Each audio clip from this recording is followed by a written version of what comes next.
ആ മെക്കാനിസം സംഭവിക്കുമ്പോൾ ഉൽപ്പാദിപ്പിക്കുന്ന ഈ പറയുന്ന ഹോർമോണുകൾ അത് നിങ്ങളുടെ ശരീരത്തിന് ഓട്ടോ ഇമ്മ്യൂണിറ്റി, നിങ്ങളുടെ ശരീരത്തിന് ഇമ്മ്യൂണിറ്റി പവർ കൊടുക്കും.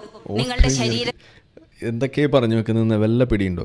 ഇതാണ് ഞാൻ പറയുന്നത്. അതായത് ഒരു വിശ്വാസികളുടെ ഇടയിൽ നിന്നുകൊണ്ട്, ഇതിനെക്കുറിച്ചൊന്നും ഒരു ധാരണയില്ലാത്ത ആളുകളുടെ ഇടയിൽ നിന്നുകൊണ്ട് ഇതുപോലെ ഈ സയൻസിൻ്റെ ജാർഗൺസ് ഉപയോഗിച്ചുകൊണ്ട് ഇത് പറയുമ്പോൾ അവർക്ക് എന്തോ വലിയ സംഭവമാണ് കേട്ടോ ഈ പറയണത്.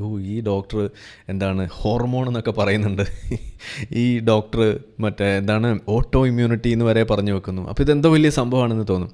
ഞാൻ ചോദിക്കണേ, ഇങ്ങനെ 12 മണിക്കൂർ പട്ടിണി കിടക്കുമ്പോൾ ശരീരത്തിൽ ഏത് ഹോർമോണാണ് ഉണ്ടാവുന്നത് എന്നൊന്ന് എനിക്ക് പറഞ്ഞു തരണം. അങ്ങനെയാണെന്നുണ്ടെങ്കിൽ പിന്നെ എന്തിനാണ് നമ്മൾ ഈ നമ്മളുടെ സൊമാലിയയിലെ ഈ പട്ടിണി കിടക്കുന്ന ആളുകൾക്ക് ഈ ഭക്ഷണം എത്തിക്കാൻ വേണ്ടിയിട്ട് മെനക്കെടുന്നത്? കാരണം അവർ ഓൾറെഡി പട്ടിണി കിടക്കുകയാണ്. അത് 11 മണിക്കൂറല്ല, കാലങ്ങളായിട്ട് പട്ടിണി ആയതുകൊണ്ട് അവരുടെയൊക്കെ ഇമ്മ്യൂണിറ്റിയുടെ ഒരു പവർ എന്തായിരിക്കും നിങ്ങൾ ആലോചിച്ച് നോക്കൂ. ഇതൊക്കെ അസംബന്ധമാണെന്ന്